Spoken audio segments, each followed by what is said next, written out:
Thank you for joining us on this beautiful Thursday. My name is Thiv. I am the CEO and co-founder of Hera, and I'm super excited about today's Ask Me Anything. We had done this, I think, a year ago, right, Dr. Sun, and got great results there. And this time we wanted to do something different where we have both an REI and a urologist together and have conversations that are very specific and targeted around fertility, male fertility, you name it. And so we've already gotten a bunch of questions to start. But as we're going along, if there's questions you guys have, please put it into the comments.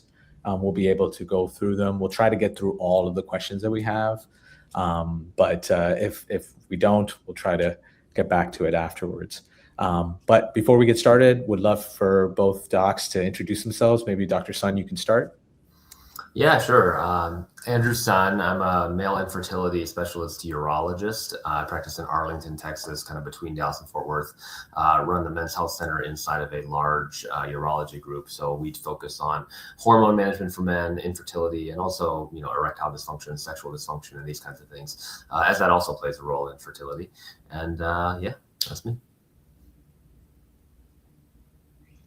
Hi, I'm Doretner Hassan. I'm a fertility specialist here in the Dallas-Fort Worth area, and complementary to Dr. Sun, I trained on the female aspect. So I did an OBGYN residency as a gynecologist, and then a fellowship in reproductive endocrinology and infertility. I do essentially IVF and egg freezing, and Dr. Sun and I are very complementary to each other, where I see and do mostly the female aspect, and he does the male.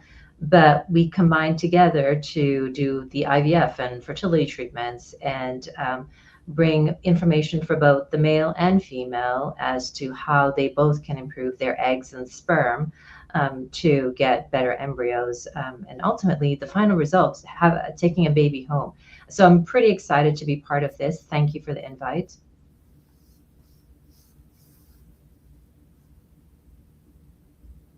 Now, awesome, thank you. And let's get right into it because we've gotten a bunch of questions. So the first question I wanted to ask you guys, and feel free, one or the other or both of you guys answer it.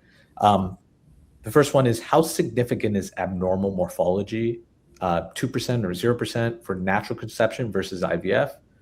Is it often over or underweighted in a diagnosis?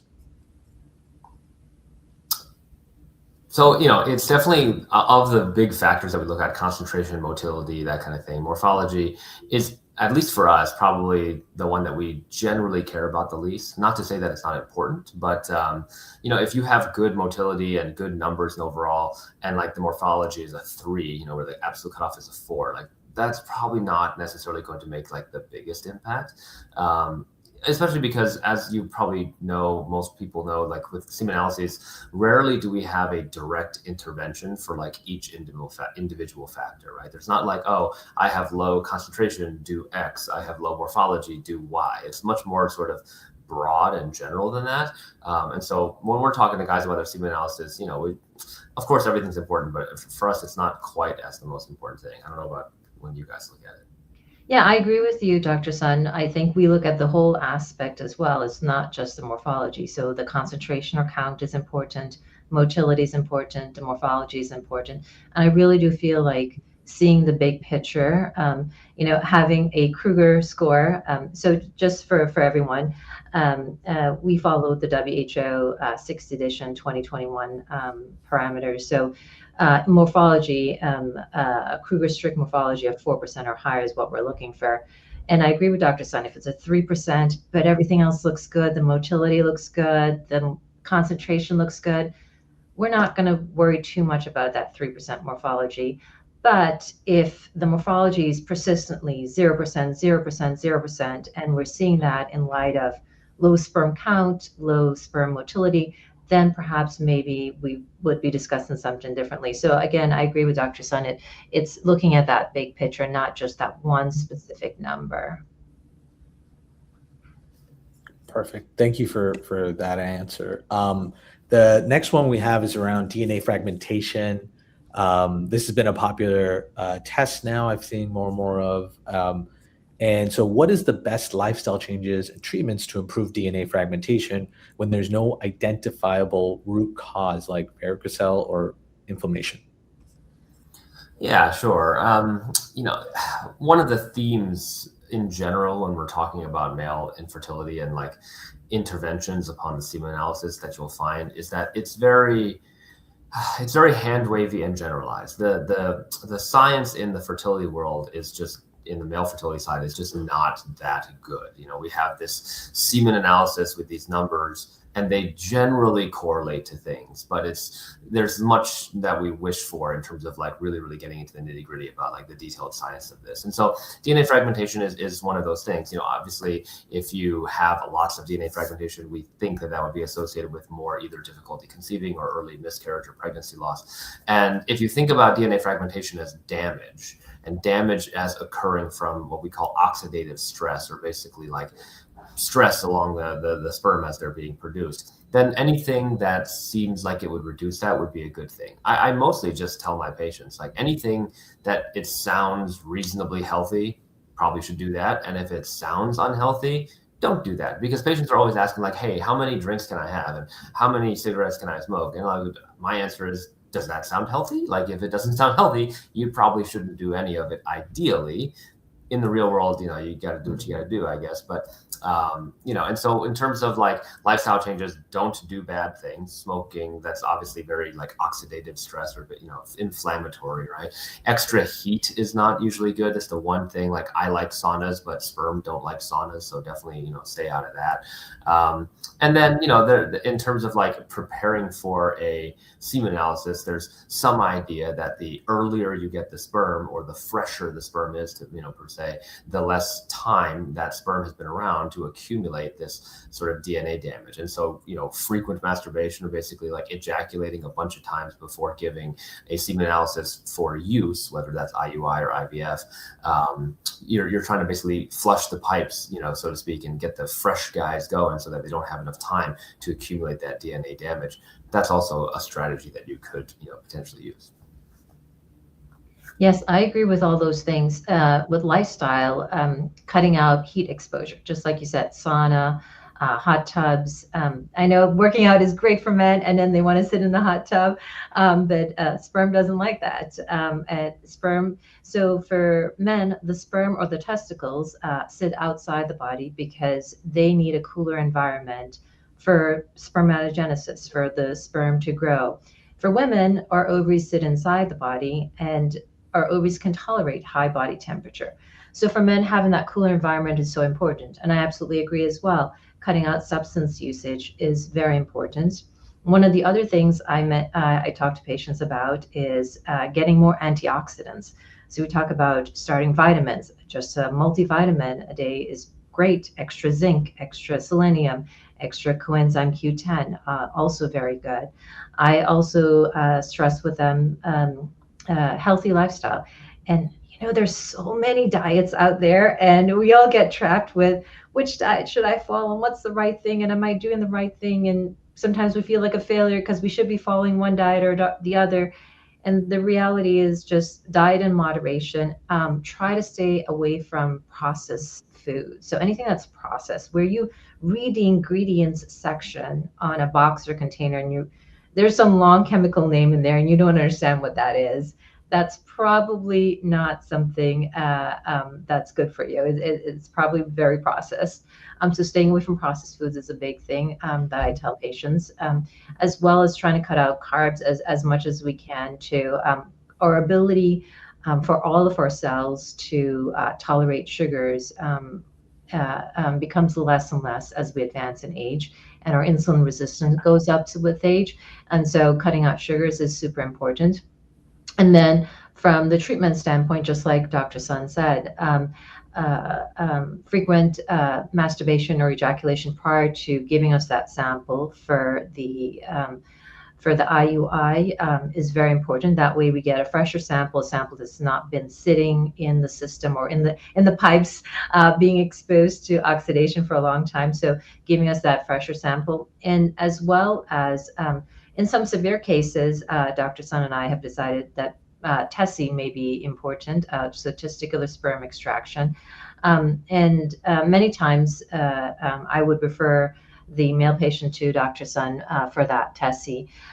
So there are many aspects of that sperm DNA fragmentation. And the thing is, the technology has gotten so far ahead of us where we're doing all this testing. We want to know, why is it working? Let's try this, let's do this. And then we get the results. And it's not a black and white decision where, okay, with this result, I have to do this or this. And I think it's a combination of all those things, the lifestyle changes, the frequent ejaculation prior to the sample that you give to us, or in very severe cases, the testicular sperm extraction. I think all those things are very important to decrease the oxidative stress to the sperm when we see it. And Dr. Sun, I would love for you to tell some of our listeners about the testicular sperm extraction and how important that is. Absolutely. We don't have that many surgeries in the male infertility world, right? We can basically pluck the sperm out of the testicle. We can do vasectomy reversals in case that's the cause, and we can fix varicoceles. And those are kind of the big three that we can do. Testicular sperm extraction, there's many different names of it, whether it's a TESE, a PACE, they're all these little 4-letter acronyms. They're basically all versions of the same thing. Even a micro-TESE is not really dissimilar from a TESE. It's a very, very detailed TESE under a microscope, right? And at the end of the day, you're doing one thing with all of these surgeries, which is you are directly extracting sperm if they are available from the testicle or the epididymis, as the case may be. It's a pretty quick procedure, generally speaking, 30, 45 minutes. They can be done under local, but they're really more invasive ones. Like, you wouldn't necessarily want to be awake for this. And essentially we go into either one testicle or both, and we make a little incision and we take out some tubules, and hopefully there's some sperm in there. Now, it would be a long discussion about every different possible circumstance in which you would do this, but most commonly would be non-obstructive azoospermia, meaning they're not blocked, but they have no sperm on ejaculation. Or, post vasectomy, yes, we can do a vasectomy reversal, but sometimes it's easier to just get the sperm and there you go. And then in this type of situation would be a little bit more unique, but we also do this where they do ejaculate sperm, but you're worried that the sperm that they ejaculate has high DNA frag. And so if you get the earliest sperm straight out of the testicle, then you may have, and there's some data to support this, you may have less DNA fragmentation and greater success. So, it's not a long procedure. We basically make a tiny incision, extract the sperm, sew it up, and you go home, ice pack on the scrotum and whatnot. But it is fairly heavily utilized because a lot of times, for a variety of different reasons, we have to go straight to the source and get to the sperm, either because we can't find any on the ejaculation or otherwise. Yeah, and this is, you're absolutely right with the DNA fragmentation, getting the sperm directly from the testicle. In the really severe cases of very abnormal fragmented DNA, sometimes that's important. And the way how I love to tell people this is, it's like you're going directly to the factory and getting the sperm directly from the factory, and it decreases, or that sperm is less likely to be exposed to all that oxidative stress that the sperm experiences as it's in the male reproductive system. So this is great. Yeah. Just to follow up on that, there was a question that came in around non-obstructive azoospermia. And so I just wanted to round this out here. Is, in men with non-obstructive azoospermia, what biological signals would you most want measured to improve micro-TESE decision making? Yeah, this comes up a lot, and this is where I really wish that we had better data, because the honest truth is sitting in front of any non-obstructive azo person, you're basically pulling a number out of thin air when you're making up a percentage chance. Like, nobody really has good data on this, and many people will criticize the data that we do have. For example, a lot of this is done at Cornell and other places, but if you micro-TESE every patient, including those who didn't need a micro-TESE, then your micro-TESE success numbers look a lot better than they probably actually are, right? If the first step is to decide, like, who really needs a micro-TESE, and then there are some genetic things. What I tell patients, when we're dealing with non-obstructive azo, is basically like, you either genetically can't make it, or you make very, very few and we can find it. The problem is there may be 50, 60 different gene things that could happen that cause you to be incapable of making sperm. And we have tests for 2. right? We have a karyotype and we have a Y chromosome microdeletion assay. There's there's several different types of Y chromosome deletion, so you could call that 4. But really, most of the times, those tests come back normal anyway. We just don't have a test for like the other possible hundreds of different gene flips that could be happening that would cause this. There's a variety of other things. There's Sertoli cell only, there's maturation arrest, there's all these different sort of pathological diagnoses, meaning like they would see it on a biopsy specimen. But at the end of the day, what matters to the patient is, am I going to get sperm or not? And is that sperm going to be useful for IVF? The second thing I always try to tell people is that, like, I can quote you a semi-made up number for the likelihood of finding sperm, but we should not conflate that number with the percentage chance that you will have a baby, right? That's finding sperm is step 1 of like a 10-step process, and we still have to make it through each step after that. So I try to be hopeful, but I also try to be fairly realistic sometimes, Now, in terms of like Sertoli cell function, the surrogate marker for that is FSH, right? The higher, so the brain produces LH and FSH. LH tells your testicles to make testosterone. FSH tells your testicles to make sperm. They make enough, they have a negative signal, it kind of balances out. Normal patient should have an FSH and LH level of, let's say, 2 to 5, testosterone of 4 to 500, and a normal sperm count.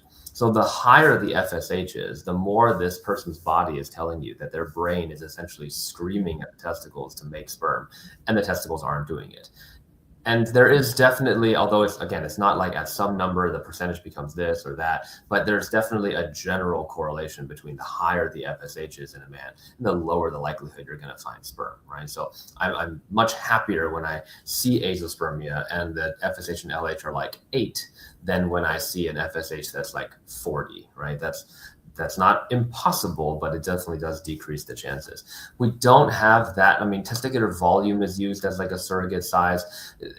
As you can imagine, there's some not perfectness to that, the sort of feel of it. I mean, those of us that do this a lot, like, we've felt a lot of testicles. So, some testicles feel more plump than others, and some testicles feel more soft. And that's like kind of a factor, but they're all just trying to get you an idea of like what you think, if you think this is going to work or not. But at the end of the day, you don't really ever know until you get in there, and what we do sometimes try to sort of load the boat ahead of time. So we give them a bunch of very empiric medications to try and crank up as much intratesticular testosterone as possible. And that might be increasing FSH and LH artificially. That might be blocking estrogen conversion artificially, doing all of this stuff to try and create the happiest environment inside the testicle. And then you go hunting, and then, whatever happens, basically, depending on what you're going to find. So we don't have, the answer to the question is basically, these little kind of predictive factors are helpful when we're counseling patients, but at the end of the day, it's still just a hunting game and see what happens kind of thing. And it's a difficult decision to make because, it's a surgery. It's not a completely easy process to go through. Just to follow up on that, there was a question around non-obstructive azoospermia, but do you use flow cytometry to analyze the stage of spermatogenic development in NOA cases? Do you consider it a useful tool to monitor for recovery or improvement of spermatogenesis during treatment? I'll ask Dr. Noor Hassan that question. Do you guys use that? You guys have a much bigger lab than I do. Yeah, we don't use it for that. No. It sounds like this guy he's done several flow cytometry semen analysis since his varicocele. Yeah, we don't use it. Yeah, I don't either. That's sounds like a fairly advanced tool there, but for like at the end of the day, like when I'm doing a varicocelectomy or not, it's kind of also like, well, guy has a varicocele, and we have a reasonable time frame to expect improvement, right? Like if a guy comes in and him and his partner are both 22 and he has a big varicocele and impaired semen parameters, I'll definitely recommend fixing that. If the guy is, well, I guess it doesn't matter what the guy's age is. If the woman is like 39, I'm probably going to say, let's just take what we got and go ahead and do IVF, because it can take like a year to get the full improvement out of a varicocele repair. You have to first heal from the surgery, then you have to make new generations of sperm, which takes 90 days, and then they can keep continuing to get better from there. that may not be worth it if you already have sperm. Now, if it's an azo patient, I guess it's something to do. And then we usually take a biopsy of the testicle at the time of the varicocele repair and sort of see if they're early maturation arrests, late maturation arrests, or totally cell only, things like that. But ultimately, I think that if you had to keep monitoring for improvement, if you're talking about an azo patient, then you have to keep taking biopsies, which I'm not generally going to do.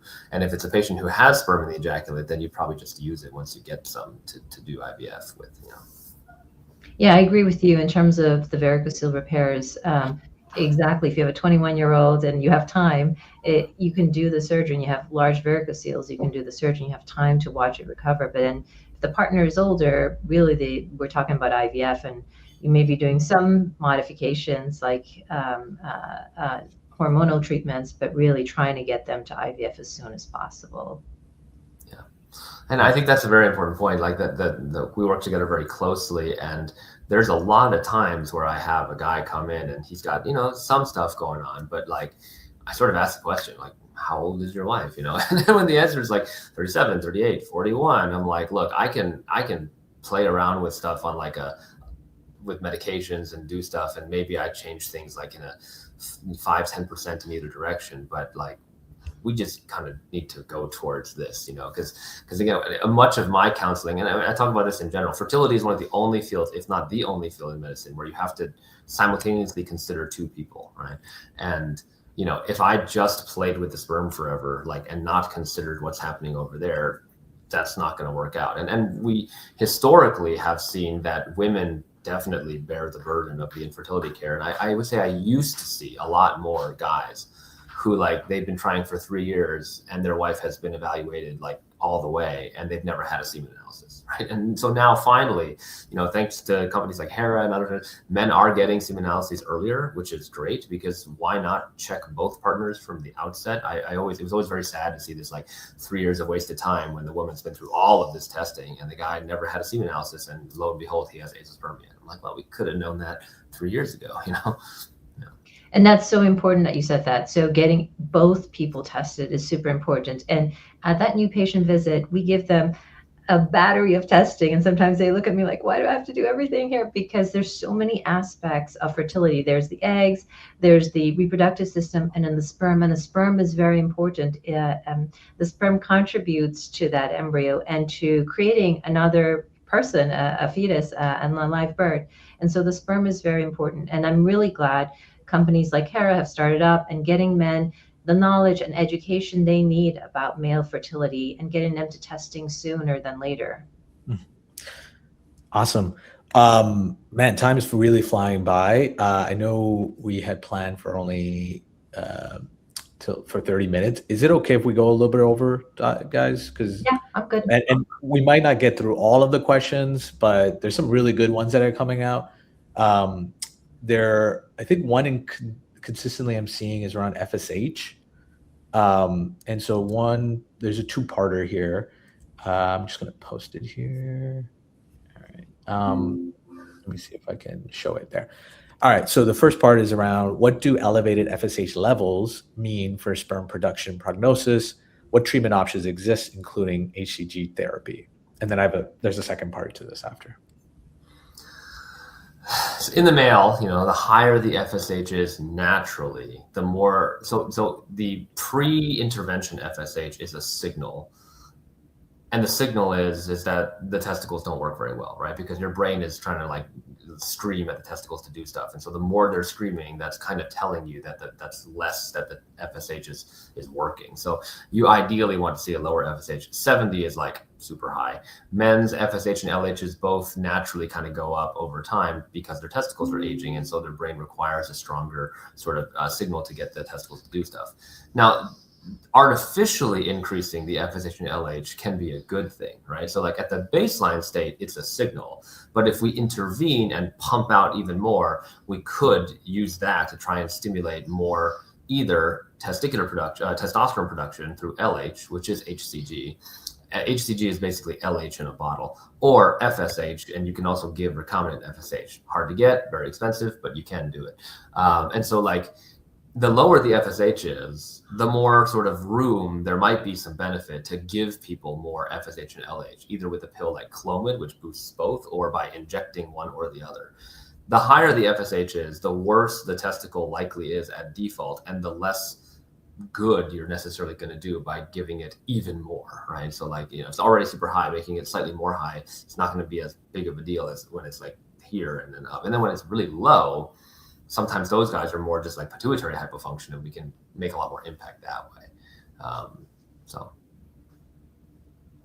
And so, Dr. Sun, would you say like someone with the FSH of like 14, perhaps maybe try some of these medications that you just mentioned, but the FSH of 70, would you say, maybe a micro-TESE and cross your fingers and see what happens? What would you say in that scenario? Yeah, I think let's just say they're both azoospermic. I can give either one anastrozole or letrozole. I might give Clomid or something like that to the guy at like, the data shows it works best when it's like less than 6, but like, 10, 14, maybe.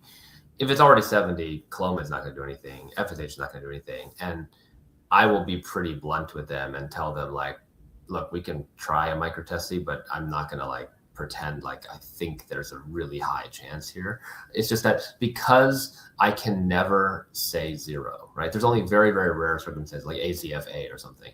Because you can never say 0, you're always stuck saying something that's not 0. And, then because I hate to say like made up, but like most of these like probabilities, ultimately, they're a little bit of, individual interpretation. There's not like some normogram that you can like plug in your data into and be like 17% chance. You can get closer, you can get ranges, but it's never going to be perfectly exact. And so yes, I would say for the 70 guy, if he wants to, micro-TESE and cross your fingers, but even that's a big determination of whether or not to pursue that, right? And Dr. Sun, you bring up a very important point. You can never say 0% or 100% on anything. And I know as healthcare providers, we struggle with that because we really want to help people and we want to like give them confidence, but at the same time, be realistic in terms of what we tell them. And this is so important. A lot of what you and I do is probability, and it's and I get it as myself, as someone who's done infertility treatments to have my only child. I get it. And it's hard as a person when you're putting in all this time, money, emotion, investment into this for a probability and a chance, and it's hard. But yes, this is super important that people understand that for both male and female infertility, there are probabilities, and there's no such thing as 0%, but sometimes it's pretty low chances. Mm-hmm. And then Dr. Nurhasan, just to follow up on that and around this whole discussion around FSH levels and other levels, like what are from an IVF perspective, how should patients be navigating that, especially if maybe they've haven't had success after multiple cycles? Right. So this gentleman with the FSH of 14 and the azoospermia, like Dr. Sun said, he would try medications, perhaps the TESE, the micro-TESE. The gentleman with the FSH of 70, though, that's a significantly low chance of recovering sperm. And when these couples come and see me, I will say, okay, we're going to do IVF. Now, particularly if the female partner is 39, 40, we know she also has a low egg reserve just based on her age. We'll do IVF. And perhaps we have Dr. Sun do the micro-TESE that day, but also perhaps strongly consider having donor sperm as backup. And that's a bigger and more difficult conversation to have with folks. And sometimes they're ready for it, and sometimes they're not ready for perhaps having donor sperm as backup in case we don't get any sperm to fertilize the eggs from the micro-TESE. We have the donor sperm as backup, and we're going to utilize that sperm to fertilize the eggs. And that does take some time to get a couple to that point of where donor sperm may be necessary. We'll send them to a therapist, make sure they're comfortable with that process moving forward. But that does take some time, and coming to that conclusion, hey, we may need to do donor sperm as a backup in some scenarios. Got it. I know I wanted to switch gears because there's been a few comments or questions around anti-sperm antibodies. Is that something that we want to delve into? The one that I was looking at right here was what, to start off on the basics around there and then dive into that. Dr. Noor Hassan, do you want to start? Yeah, so anti-sperm antibodies really come about from like a breakage in the barrier between the blood and the testes, and that's where the antibodies develop. Vitamins, antioxidants, great. Most of the times, though, they will do IUI. So IUI, you can wash the sperm, spin it down, get rid of all the other um, items that are in the ejaculated specimen, just get just the sperm only, and then reconstitute the sperm in some media and utilize that for IUI. So you would be washing away many of the other factors that are in the semen sample, including the sperm antibodies. And then by doing an IUI, you bypass the cervical mucus, therefore as well decreasing the exposure. IVF with ICSI, intracytoplasmic sperm injection, is also another great way to do this because we completely wash the sperm and then we pick up a single sperm and inject it into a single egg to create the embryos, and really cut back on the exposure to anti-sperm antibodies, either with IUI or IVF and ICSI.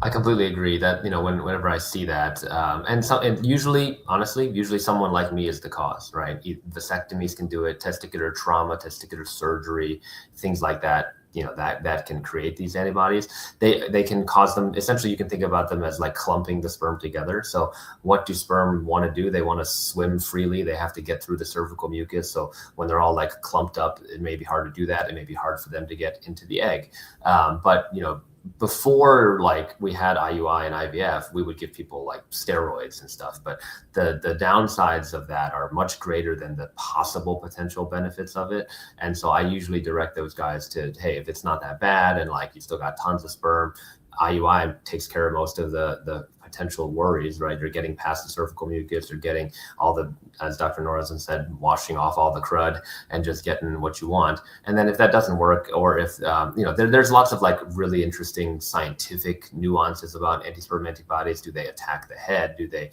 attack the tail? Like, do they prevent capacitation and inability to get into these are all like cool things in the lab. But at the end of the day, if it's not achievable through IUI, then we just recommend IVF. And with ICSI, you can basically also bypass the last potential problem, which is getting into the egg, because you're getting it in there manually with like a microscopic pipette. So, yeah.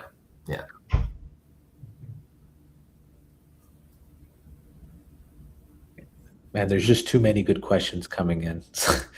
All right.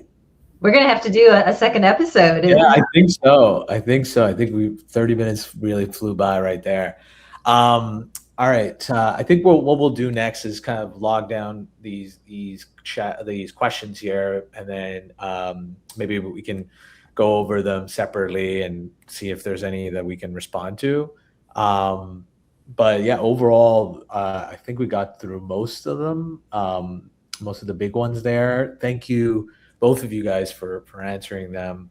One thing I'm just wanted to end off with is what should people do next? Because a lot of the people that are on here are probably have been on their journey for some time. And what would you recommend if someone's been on it for about a year or two now and getting deep into the different tests and counseling and maybe multiple cycles? What do you recommend for patients like that, and as they find their cases are becoming more and more nuanced and unique? I'll defer to Dr. Noor Hassan. Luckily, in many ways, men are much simpler, emotionally, psychologically, physically. My job is to mostly get the sperm, and then I pass it off to people smarter than me. So, that you probably deal with a lot of like recurrent, losses and this kind of thing. How do you? I'll defer to you on that. Yeah, I first thing is don't be scared. Go get tested. So if you're thinking about it, you've been trying for a long time to get pregnant, both you and your partner, go get tested. You want to know what you have to work with. And then you go back for your follow-up appointment when you get the testing results. And there may be treatment recommendations that you are not ready to hear as yet. But there's no harm in learning about yourself by getting the testing done and then learning what your options are. And then there are couples, like you mentioned, Thiv, that they may have been on this journey for quite some time. Talk to your doctor. I mean, do we need to do something different? If we're doing the same thing over and over and we're not getting the same results, perhaps we have to do something different. There are so many tools that Dr. Sun and I have in our toolbox that we can do to help you. And sometimes it may be something that you are not ready for. It's 2026, and in 2026 in the United States, becoming a parent can be a real possibility, whether it's natural conception, IUI, IVF, testicular sperm extraction, adoption. Becoming a parent can be something very possible. And I think following your heart and going through the testing and the treatments and knowing, hey, I've unturned this rock and this is what we found, and at least we know what we have to work with from this, and keep going, because parenthood is a real possibility. Yeah, and I'll add to that on the male side. I think, fortunately, so there's two main types of patients that I would say that I treat. I treat guys who are azoospermic, and then I treat guys that are like, the sperm's mediocre. It's not a gazillion. Like, there's something not perfect with it, but it's there. I mean, that's really the big like cutoff in my world, is like, are there sperm or are there not? Because if there are, then I can do more with it, right? But from a population level, it's interesting. Like, there've been some papers that come out, and even like popular media press about it, how like sperm counts are declining and testosterone levels are declining and all this, and it's all a reflection of the same fundamental truth, which is that healthy bodies make healthy sperm for the most part, right? Outside of genetic problems. Unhealthy bodies make unhealthy sperm. So the reason why the average testosterone level is declining is the same reason why the average sperm level is declining, because it's the average health span of people is declining, right? And if most people like just lost weight, exercised more, like all that kind of stuff, that would tackle a lot of like the sort of, oh, the motility is not that great and the morphology is not that great and that kind of thing in most patients. And so, yes, we have medications, we have like fancy surgeries that we can do, but much of it can be done before needing any of that, which is basically healthy bodies make healthy sperm. The testosterone is probably the single, if there was one lab you had to pick that would give you an overall insight into like the general health condition of a guy and likely his fertility as well, I would pick testosterone.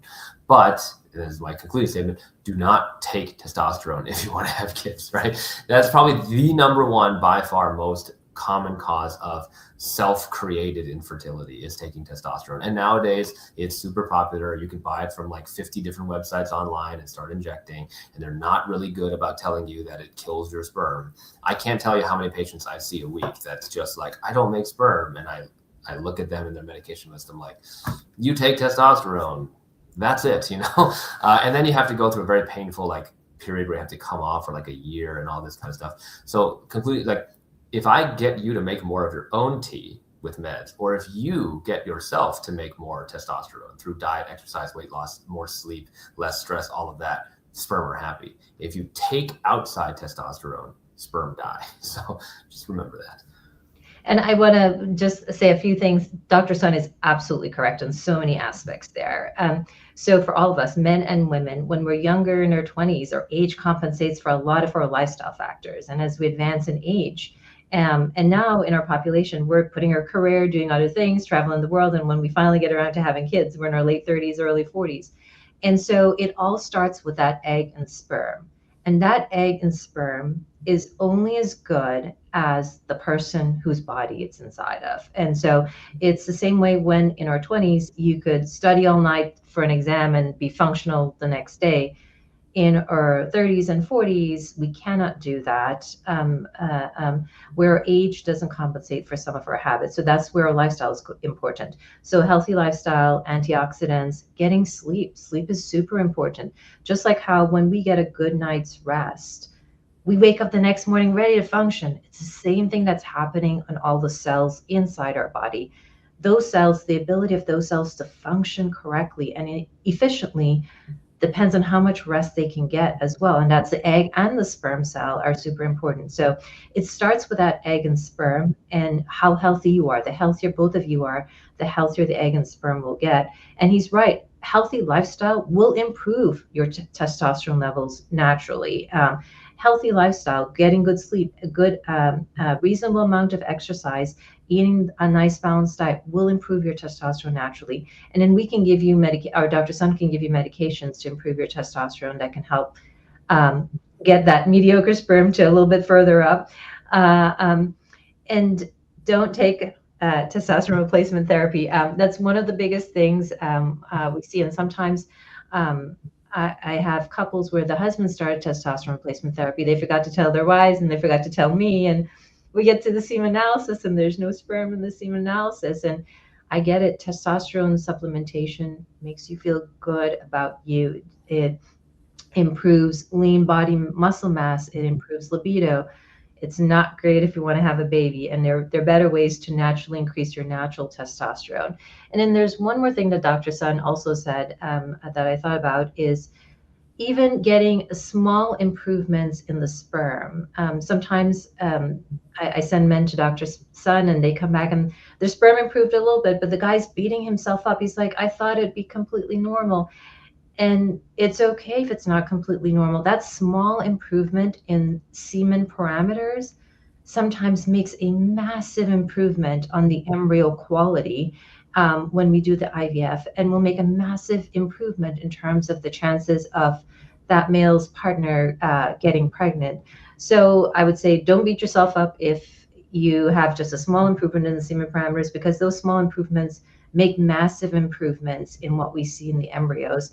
And it's really the addition of everything we just talked about in this session. It's the healthy lifestyle, getting good sperm. It's seeing your physician, doing well with the IVF, getting good embryos. It's the addition of all what seems to be small, minute changes in our lifestyle and our day-to-day function can make a massive improvement in terms of our embryos and in terms of the ultimate goal is take-home baby rate of having a baby to take home, and that's super important. Awesome. And if people want to reach out or learn more about you guys or actually have a consult, what can they do? How can they reach out? Yeah, definitely. You could just Google my name and the websites come up immediately. And we have our phone number on there, our address. I'm in the Dallas-Fort Worth area. I do telehealths as well with people who don't live nearby. So a lot of people choose to do their consultation via telehealth and then come in for the actual procedures. So that can be arranged as well. There are parts of our country where access to care is not where it should be. And so providing telehealth has been important for me to be able to reach patients further out from the DFW area, and then just having them come in for the procedures. Yep, same thing. Practices in Arlington, if you Google my name, you'll either see the practice website or my website. But we also do telehealth. A lot of the fertility stuff is talking and looking at numbers. Is it nice to do an exam once? Yes, but if you have the numbers and everything, that you kind of have an idea of what's going on. So happy to help anybody who wants. Oh, that's great. You have the websites up. I love it. Thank you, Thiv. No problem. Well, thank you both for taking the time. I know you guys have busy schedules. We got through as many questions as we can. This was a lot of fun. And so I really thank you for taking the time. Thank you all. Thanks, everyone. Take care. All right. Thanks, everyone.